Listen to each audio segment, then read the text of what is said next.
What more can you tell us on Emery and Trestman being out? This was the expectation again in Chicago. Look, there were people who said that ownership was as disappointed in the way this season has gone as any recent season. When that happens, people's jobs are on the line. They brought in Phil Emery a few years ago. They brought in Marc Trestman 2 years after that. And clearly the fan base in Chicago spoke up and made it known that they were not happy with what was going on in Chicago. The offense underperformed, underachieved. The defense struggled mightily. They didn't compete in that division.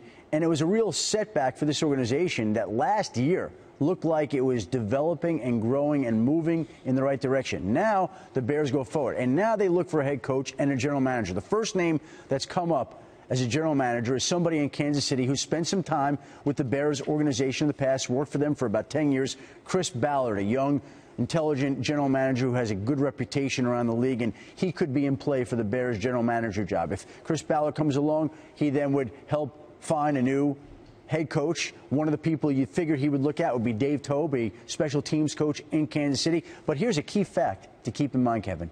The Chicago Bears, in the long and storied history of that franchise, and it has been long and storied, they have never hired a head coach with previous NFL head coaching experience, ever. The Bears.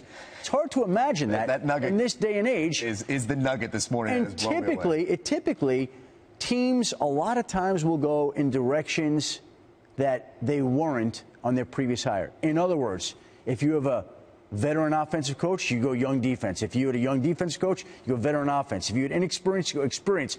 They always mix it up. Players coach, not players coach. Disciplinarian, non-disciplinarian. And that's sort of the way that it works.